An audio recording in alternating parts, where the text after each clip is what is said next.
My parents told me they were too broke to save my daughter. 7 days later, they paid cash for my brother's new house. My mother said Lily was not really a Parker, while my 6-year-old sat in the passenger seat outside their living room window with a coloring book on her lap. My father kept the television on low, the way he always did when he wanted cruelty to sound casual, and my brother's name sat in the room like a crown nobody was allowed to touch. I remember the smell of lemon furniture polish, the soft tick of the mantel clock, and the exact number I had written on the folded hospital estimate in my purse. $182,400. That was the price of the clinical trial at Cincinnati Children's. Not a miracle, not a promise, just a door that might open if I could get my daughter through it in time. They closed it. 3 years later, at 2:17 in the morning, my mother grabbed my wrist in a hospital waiting room and begged me to save my brother's life. Jason's liver was destroyed. His skin was the color of old wax. His body was full of poison, and the transplant coordinator had just explained that a living donor could move faster than the waiting list. My father looked at me like I was a tool he had misplaced and suddenly found. My mother whispered, "Claire, please, you're his sister. You're his only match." I looked down at her fingers digging into my skin. Then I peeled them off one by one. The doctor asked if I was refusing the evaluation. I gave my mother the same 3 words she gave my daughter. Not my problem. My name is Claire Parker. I am 36 years old, and I read financial documents for a living. Insurance subrogation, estate claims, beneficiary disputes, quiet little files full of numbers people hope nobody will line up in the right order. I know the moment a figure stops being a figure and becomes a confession. I know how a date can be louder than a scream. This story began on a Tuesday morning in the records department of Northbridge Mutual, on the 8th floor of a glass building in Columbus, Ohio. The break room coffee smelled burnt, the copy machines were coughing paper dust into the air, and I was reviewing an old estate cleanup file that should have been nothing more than a policy adjustment. My supervisor dropped it on my desk because I was the person who never missed a decimal. That was my reputation. Useful. The file belonged to my grandfather, Arthur Whitaker. He had been dead for almost 2 years by then, and the family had finished mourning him in exactly the way my family mourned anyone who could no longer benefit them. They took the casserole dishes, divided the furniture, praised his work ethic, and stopped saying his name. I opened the folder expecting a death certificate, an appraisal, maybe a small accidental policy rider. Instead, I found a trust document. At first, my brain refused to understand it. The words were ordinary enough, printed in clean black type on cream legal paper, but they arranged themselves into something that made the office go silent around me. Arthur L. Whitaker, Children's Medical Trust, established 14 months before his death. Beneficiary, Lily Grace Parker. Purpose, medical treatment, health, education, welfare, and survivorship support. Funded amount, $228,750. I read it once. Then again. Then a third time, slower, because the number kept becoming my daughter's face. Lily had been 6 when she died. She had freckles across her nose, a laugh that started quietly and then escaped all at once, and a habit of drawing houses with yellow doors because she said yellow meant somebody happy lived inside. We rented a 1-bedroom apartment over a laundromat in Reynoldsburg, and every Thursday night, while the dryer shook the floorboards under us, she would point at the ceiling and tell me our future house would not make that sound. I told her she could pick the door. She picked yellow. When leukemia came, it came without drama at first. Tired mornings, bruises I could not explain, a fever that went away and then returned like it had remembered something. The word acute sat in the oncologist's mouth like a stone, and everything after that became fluorescent lights, sanitizer, plastic bracelets, insurance codes, and the soft beep of machines counting time I could feel slipping away. We fought for 8 months. Chemotherapy, remission, relapse, prayers I did not believe in but said anyway because desperation is not picky. Then her doctor told me there was one more option, an immunotherapy trial with real results for children like Lily. The cost was $182,400 up front, excluding travel and lodging. I made $84,000 a year. I had $11,300 in savings. I had no rich husband, no backup plan, no family that had ever chosen me first. So I went to my parents. Helen and Richard Parker lived in Fairview Heights, 25 minutes from Columbus, in a brick colonial with black shutters and a front porch nobody used.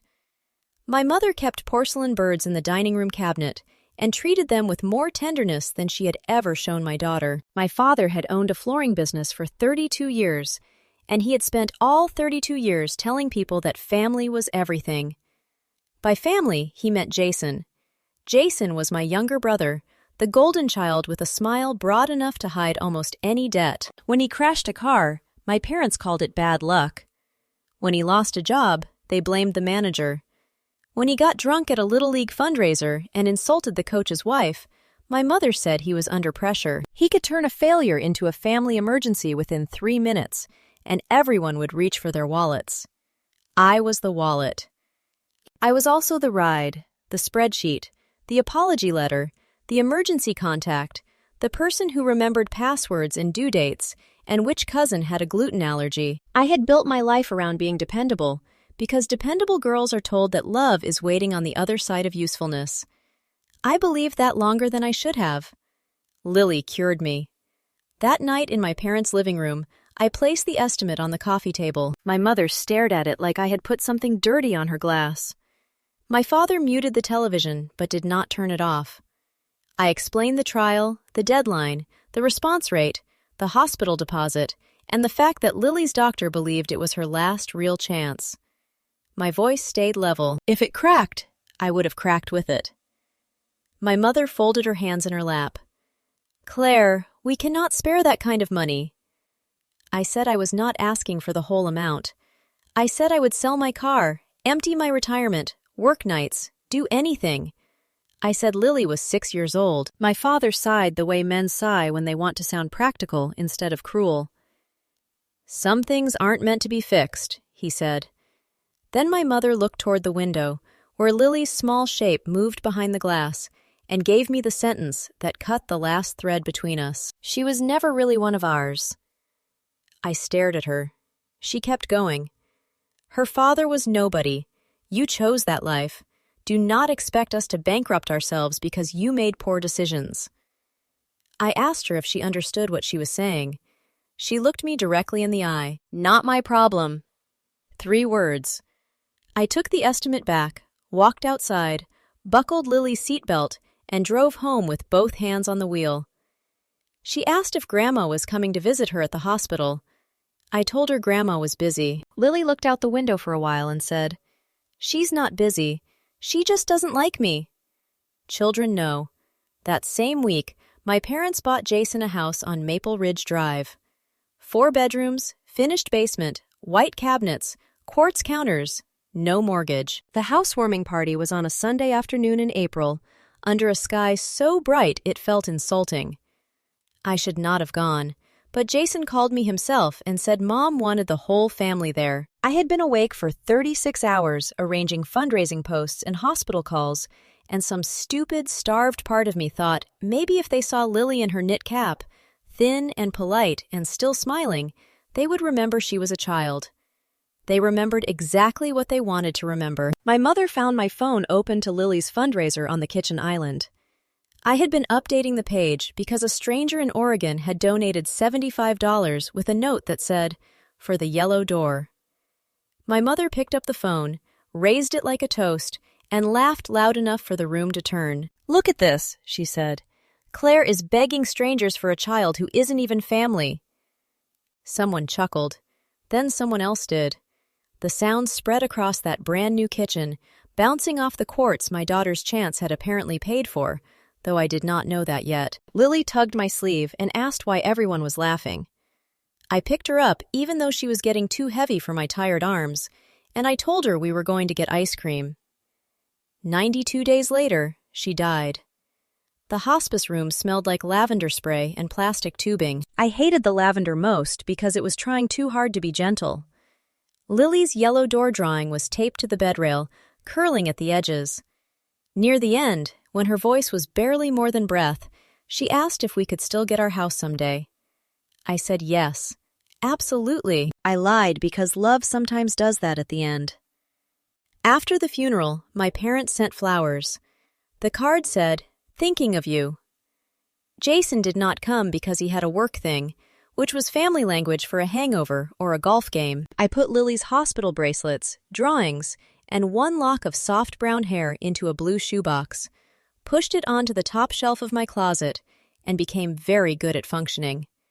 That is what quiet people do. We function until the truth finds us. When I found the trust document at work 3 years later, I did not scream. I closed the folder, told my supervisor I felt sick, and drove home with my hands shaking so badly I had to pull over twice. Then I took down Lily's yellow door drawing from the fridge, laid it on my kitchen table, and opened my laptop. Numbers are obedient when people are not. The trust named my mother as trustee. That meant she had legal control of the money, but control is not ownership. A trustee is a caretaker, not a queen. Every dollar had one purpose: Lily's benefit. Medical care, education, welfare, survival. Not my brother's kitchen, not my parents' pride. Not a gift wrapped in lies. I requested the full trust accounting from the Columbus law firm that had handled my grandfather's estate. They made me fill out 3 forms, show 2 IDs, and wait 17 business days. During those 17 days, I slept poorly, worked carefully, and started a red binder on my kitchen table. Red for the door nobody opened. The accounting arrived in a flat envelope on a Thursday. Rain ticked against my window, the radiator hissed under the sill, and coffee burned untouched in the mug beside my hand. The trust opened with $228,750. For nearly 18 months, it sat there with small interest deposits, quiet and waiting. Then, on April 3rd, one withdrawal left the account. $191,600. Memo line blank. 2 days later, the county recorder filed the deed for Jason's house on Maple Ridge Drive. Purchase price, $184,900. Closing fees, transfer tax, title insurance, and recording fees, $6,482. Total, $191,382. I said the numbers out loud in my empty kitchen.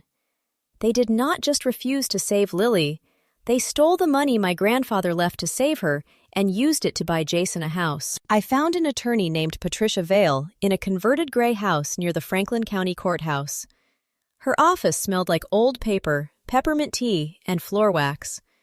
She had silver hair cut blunt at her jaw and a way of listening that made silence feel useful. I laid out the trust, the withdrawal, the deed, the dates, the funeral card, the fundraiser screenshot, and the promissory note I had found stapled to the back of the accounting. That note was their costume. It claimed Lily's trust had loaned Jason money for a down payment, repayable over 15 years at 2% interest. It was dated April 2nd, 1 day before the withdrawal. My mother had signed as trustee. Jason had signed as borrower. The witness line carried my father's signature. My grandfather had been dead for 6 months. Patricia read everything twice. Then she removed her glasses and placed them on the desk. "Your mother had a legal duty to use that money for Lily," she said. "Not for Jason, not for herself, not for family harmony. Lily." I asked what the dates meant. "They mean your family left fingerprints on the theft." Then she tapped the promissory note. "And this may mean fraud." We filed to remove my mother as trustee, confirm me as successor trustee, recover diverted funds, impose a constructive trust on the Maple Ridge property, and refer the forged loan documents for investigation. Patricia also flagged the tax issue. My parents had not reported a gift. Jason had not reported a loan properly. The note had been backdated around estate funds. Once the court record opened, the IRS and the State Attorney General's Charity and Trust Unit would have a roadmap. My mother thought court was a room where feelings mattered. She was wrong. Court is a room where dates matter. The first hearing was in September. The hallway outside probate court smelled like wet wool and vending machine coffee. My mother arrived in a cream coat and pearls, dressed like a woman who expected sympathy to be admitted as evidence. My father wore his good navy suit. Jason came late, smelling faintly of cologne and stale beer, and leaned against the wall as if the building itself bored him. My red binder sat on my lap. My mother saw it and laughed under her breath. "Still making little school projects, Claire?" she said. I looked at her for a moment, then opened the binder to the first tab. I did not answer. Patricia had taught me that silence can be more expensive than speech when the other side cannot stop filling it. Inside the courtroom, my mother's attorney tried to make the story about grief. He called me unstable, obsessed, unable to accept my daughter's death. He suggested the house had been part of a family understanding and that my grandfather would have wanted unity. He used the word healing 3 times. The judge looked tired by the second one. Then Patricia stood. She did not raise her voice. She did not pound the table. She walked the court through the dates, as if she were laying stepping stones across a river. January 14, trust funded. October 9, Arthur Whitaker deceased. February 6, Lily's oncologist issues clinical trial estimate. March 28, Claire requests family assistance. April 3, $191,600 withdrawn from Lily's trust. April 5th, Jason Parker's property closes in cash. July 6th, Lily Parker dies. The room got quieter with every date. Patricia placed the trial estimate beside the deed. She placed the trust purpose beside the promissory note. She placed Lily's beneficiary line beside Jason's signature. Then she said, "This was not a misunderstanding. This was a medical trust for a dying child turned into a private real estate fund." My mother's face changed. Not guilt. Calculation. Jason shifted in his chair and whispered something to my father. My father told him to be quiet, but too late. The court reporter's fingers kept moving. That tiny clicking sound felt like justice learning to breathe. The judge ordered a full accounting, froze any transfer of the Maple Ridge house, removed my mother's authority pending final review, and confirmed me as temporary successor trustee. He also referred the promissory note and related transfer to the county prosecutor for review. My mother gasped as if he had slapped her. He had not. He had read. After that, my family started the campaign. Aunts called, cousins texted.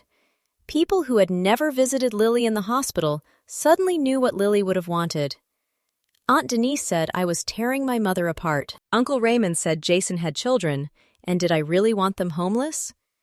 My father left one voicemail saying I was punishing the living for the dead. I saved everything. My mother cornered me once in a Kroger cereal aisle beside a wall of bright cartoon boxes Lily would have loved. She smiled like we were still playing the old roles. "Claire," she said, "you look thin." I reached for oatmeal. She stepped closer. "You are making a terrible mistake. Family mistakes should stay in the family." I looked at the security camera dome over aisle 7, then at her. "This is not a family mistake," I said. "It is a financial crime with a dead child's name on it." Her smile vanished. "You always were dramatic." "No," I said. "I was useful. You confused the two." There was one afternoon when I almost stopped. It was after a settlement conference in a beige room that smelled like toner, old carpet, and cheap peppermint candy from a glass bowl nobody touched. My parents offered $40,000 if I would release the claim against the house and sign a confidentiality agreement. Jason added, through his attorney, that he was willing to forgive the family tension if I stopped embarrassing everyone. The mediator slid the paper across the table gently, as if a soft hand could make an insult less sharp. I read the number. $40,000. Less than 1/4 of what they stole. Less than the kitchen renovation Jason posted on Facebook 2 weeks after Lily's funeral. Less than the price my mother seemed to think my silence was worth. I looked at the release clause, the non-disparagement language, the paragraph that would have required me to withdraw any allegation of misconduct. Then I reached into my red binder and removed Lily's trial estimate, the trust statement, and the deed. I placed them in a row. The mediator stopped chewing his candy. My answer is no, I said, and every further offer must include full restitution, legal fees, interest, and a written admission that the funds belong to Lily. My mother made a small, offended sound. You want to humiliate us? No, I said. You already did that. I want the record corrected. That night, I backed up every file again. Cloud drive, external drive, encrypted folder, printed copy at Patricia's office. I scanned the fundraising page, Lily's oncology letters, the hospice invoice, the florist card my parents had sent, the screenshots from Maple Ridge, and the archived county deed. I numbered each document the way I numbered evidence at work, not because I expected drama, but because drama is what guilty people create when documents start behaving. The red binder got heavier. So did I, in a way that helped me stand. The final hearing came in November, 6 days before Thanksgiving. The courthouse windows were gray with cold rain, and the floors smelled like wax and damp shoes. Patricia arrived with 2 boxes, my red binder, and a sealed envelope from Marissa, Jason's wife. Marissa had left him in May. She met me at a diner off Interstate 70 with dark circles under her eyes and a folder in her hand. She said she had told herself the house was just my parents being generous because the truth would have made every breakfast in that kitchen taste like ash. Then she found a text thread on Jason's old tablet. Parents floated me the house money from some trust thing. Don't ask, lol. Don't ask. That was all he needed to know. He knew enough to laugh in the kitchen while Lily stood beside me in a knit cap. At the final hearing, the judge reviewed the bank records, the deed, the false note, Marissa's documents, and the tax filings that did not mention any legitimate loan repayment. My mother's attorney tried once more to make it emotional. Patricia made it arithmetic. The order came down clean. My mother was permanently removed as trustee. I was confirmed as successor trustee. The court imposed a constructive trust against the Maple Ridge property, ordered restitution of the diverted principal, interest, legal costs, and referred the matter to the prosecutor and State Fiduciary Oversight Division. Jason's house would be sold. My parents' accounts would be examined. The false promissory note would not be treated as a mistake. Jason stood up too fast. "This is insane," he said. "It was family money." The judge looked at him over the bench. "It was Lily Parker's money." 5 words. A whole courtroom heard them. My mother sat down as if someone had cut the strings inside her coat. My father stared at the table.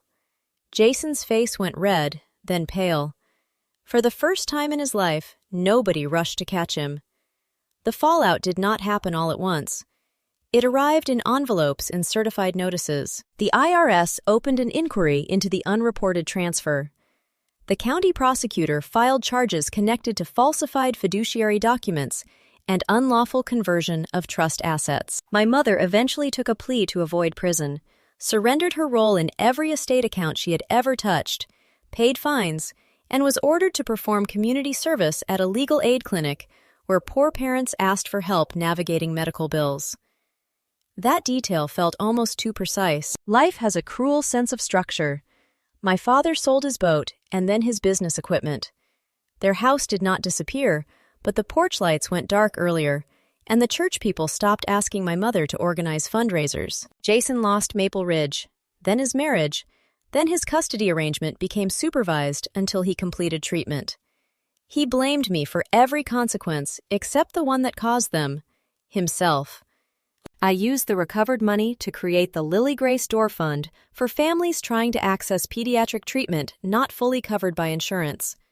Patricia handled the filings. I insisted on 2 safeguards: no family trustee with unchecked authority, and every withdrawal tied to a named medical invoice.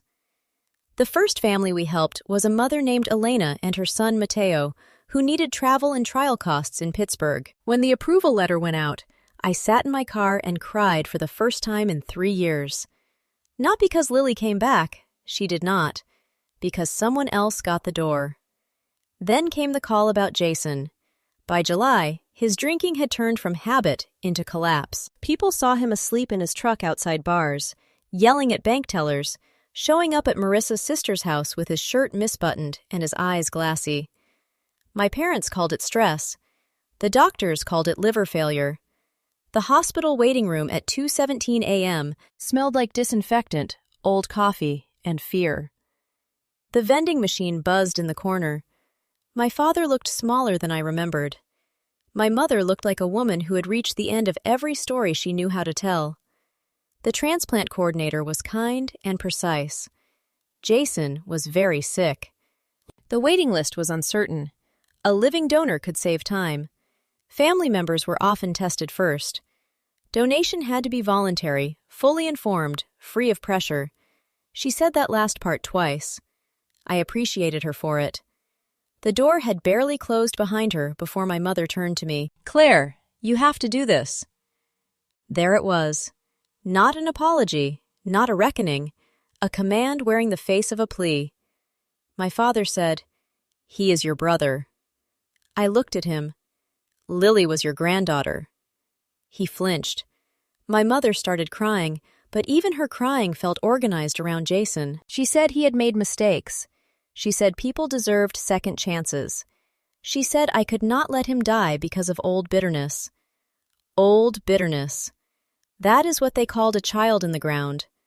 I remembered Lily asking why Grandma never came. I remembered the fundraiser held high in Jason's kitchen. I remembered the room laughing. I remembered the trust statement under my hand, the blank memo line, the number that had been enough. I stood up. My mother grabbed my wrist. "Please," she whispered, "you are his only match." I looked down at her hand. "No," I said. Her fingers tightened. "You cannot punish him for what happened to Lily." I bent close enough that only she and my father could hear me. "I am not punishing him," I said. "I am refusing to be used by the people who taught me my child's life was optional." The coordinator returned, saw my mother's hand on me, and stopped. "Is everything all right?" she asked. I peeled my mother's fingers away, one by one. "No," I said. "I am not consenting to evaluation." My mother made a sound I had never heard from her before, raw and animal, but I did not move. I picked up my bag. My father stood and blocked the aisle, not aggressively, just desperately, as if his body could become another family obligation I had to step around. "Claire," he said, "please, he might die." I looked at him for a long second. So did Lily. Then I gave my mother back her inheritance. Not my problem. I walked out under the white hospital lights, past the chapel, past the vending machines, past a janitor pushing a mop that squeaked every third step. Outside, dawn was just beginning to gray the edge of the parking garage. I sat in my car until my breathing slowed. I did not feel victorious. I did not feel cruel. I felt the strange, clean grief of a door closing correctly. Jason lived. 6 days later, he received a deceased donor liver after a status change. That matters to say because this is not a story about me killing my brother.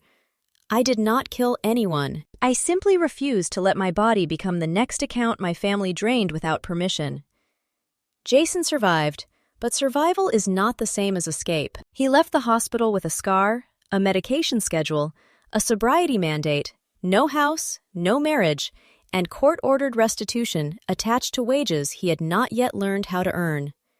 My mother wanted that to be my fault too, but blame does not regenerate the way a liver does. Truth does not need your permission to keep working. A year later, the Lily Gray Store Fund helped its 18th child. Elena sent me a photo of Mateo standing on a porch in Pittsburgh after his last treatment cycle, holding a drawing he had made for me. It was a house with a yellow door. In the window, he had drawn a stick figure girl with wings, which should have felt sentimental, and maybe did, but I taped it beside Lily's original drawing anyway. Some doors are not for walking through, some are for remembering who was locked out. My parents still live in Fairview Heights. My mother attends church on Sundays and avoids the legal aid clinic whenever pediatric medical forms come across the desk. My father does not mention family loyalty anymore. Jason sends me a message every few months from a new number, usually around holidays, usually pretending to be sorry in a way that still centers himself. I do not answer. Silence is not always emptiness. Sometimes it is a locked account. I used to think blood made a family, then I thought loyalty did. Now I think family is simpler and harder than both. Family is who tells the truth when a lie would be easier. Family is who protects the child with no power in the room. Family is who does not call your suffering dramatic because your evidence is inconvenient. My grandfather knew that before I did. He built Lily a door in the form of a trust. My mother tried to brick it shut.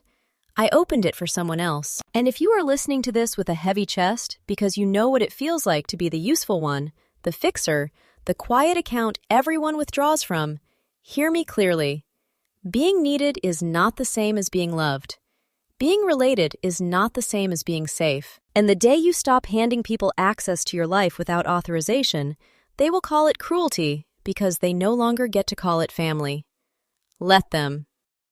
If this story reached you, tell me in the comments where you are listening from and what time it is there. And if you believe quiet truth can be stronger than loud lies, subscribe for more stories like this one.